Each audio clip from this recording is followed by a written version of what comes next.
Dubai, the most luxurious place in the world. Just 50 years ago, Dubai was merely a small town in the middle of the desert. Today, Dubai serves as the luxurious face of the Middle East and the biggest attraction that part of the world has to offer. Undoubtedly, you've seen photos of the Burj Al Arab Hotel, the crescent-shaped skyscraper built on a man-made island. You also probably know that Dubai is home to the world's tallest building, and you might have even seen Tom Cruise scaling it in an installment of the Mission Impossible franchise. That building is called the Burj Khalifa, and it stands 2,722 feet high. Yes, I'm sure you know a bit about the attractions of this amazing city, but today I'd love to get the chance to tell you so much more. So, here's all the over-the-top, wildly expensive things you can find in Dubai. But first, a tiny history lesson. How did Dubai go from being just a small desert town to the extravagant oasis it is today? The same way all of the other United Arab Emirates cities became so rich: oil. Abu Dhabi, just 90 miles from Dubai, is the richest city in the world, and it sits on 10% of the entire world's oil supply. This production of oil launched the United Arab Emirates into the first world. Millions were poured into Dubai, and it became one of the biggest cities in the Middle East. However, today, Dubai only makes 5% of its revenue from oil, because its reserves aren't nearly as lucrative as some of its UAE neighbors. Dubai makes the majority of its revenue from trade, real estate, and tourism. Dubai has become the business center of the UAE since it can no longer rely on oil production alone.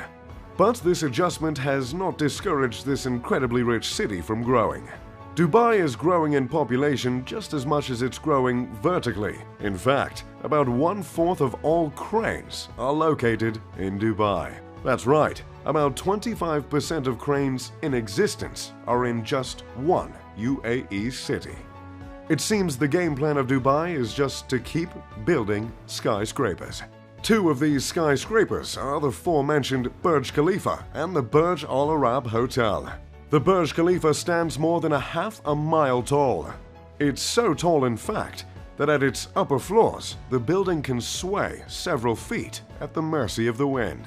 This, however, was not overlooked by the architects of this massive building. The Burj Khalifa was designed in such a way that the sway would be too slow for the vestibular system in the inner ear to even notice. That's the part of the ear that provides balance if you happen to be unburdened by interference. The Burj Al Arab is a beautiful 5-star hotel, just hundreds of feet off the land. The Al Arab is the 5th largest hotel in the world, thanks to its unique shape. The hotel stands 56 stories high. It is officially labeled as a 5-star hotel, but some have dubbed this stunning building with the highest remark of 7 stars. This 7-star label is up for debate, as the authority on the matter of luxury hotels has not been agreed upon. But 7-star or not, this hotel is truly magnificent. If you want to spend a night in the royal suite at the Al Arab, it'll cost you just over $24,000.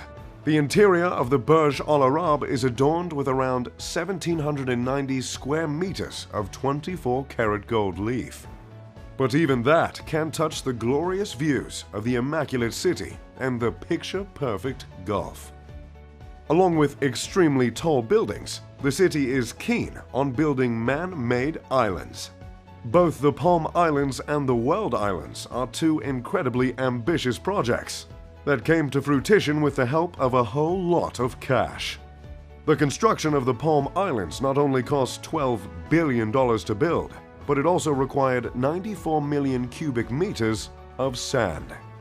To put that into perspective, 94 million cubic meters of sand could fill the entire Empire State Building 2.5 times. The World Islands, as in the man-made islands that mimic the shape of the world's landmasses, took 321 million cubic meters of sand.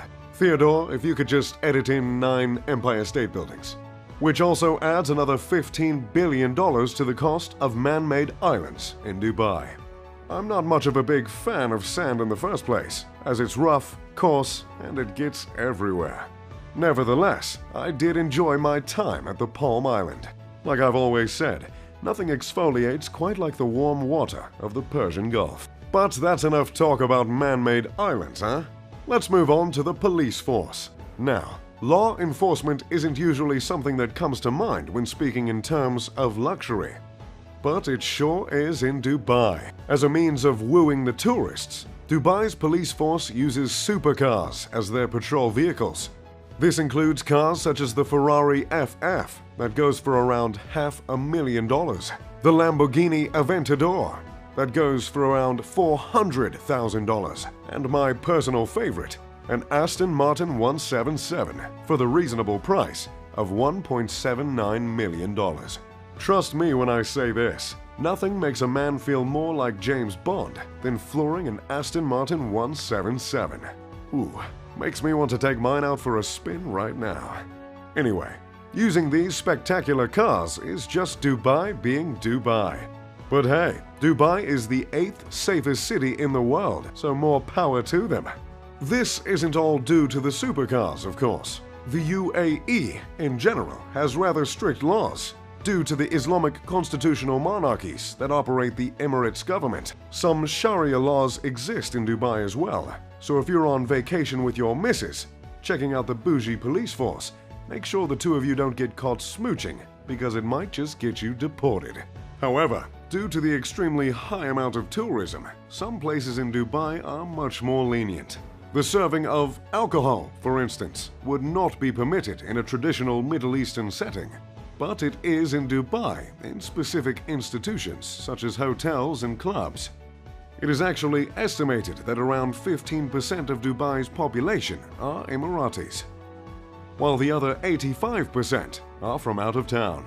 About half of the population is composed of the workers building hundreds of skyscrapers, which does make a little bit of sense considering the whole crane situation. Most of these workers are from India, Pakistan, and Bangladesh. Which brings us to the more unfortunate side of Dubai.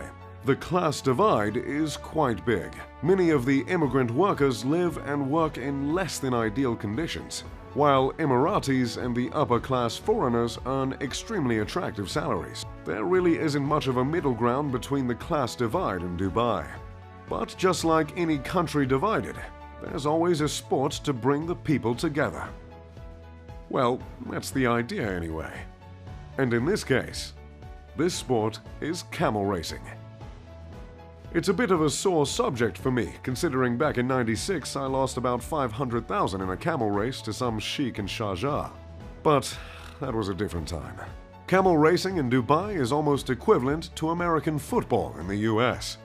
And Dubai's twist on the sport is that instead of children jockeys, they've began to use robots.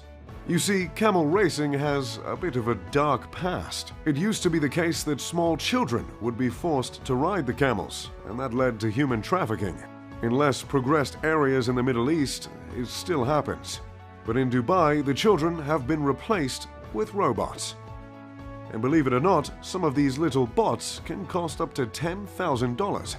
The camel that lost me that 500 grand was steered by a monkey. Now let's just move on from camel racing. In the future, Dubai has some rather insane plans in the works. Dubai is planning to build a completely climate-controlled area of the city that spans 4.3 miles. It was announced when Dubai's ruler, Sheikh Mohammed bin Rashid Al Maktoum, unveiled plans for the Mall of the World, a 48 million square foot mall of the world. This miniature city will have a retractable dome and will not only serve as a massive pedestrian mall, but will contain hotels and apartments, along with roads and parks. The massive structure will more than double the size of Monaco. The idea starts to make sense when you consider Dubai can reach temperatures of 115 degrees Fahrenheit regularly. But the idea begins to make less sense again when you consider the cost. The cost has not yet been determined officially, but estimates have been made in the tens of billions of dollars. And keep in mind, the price tag would be much higher if the workers were not dreadfully underpaid.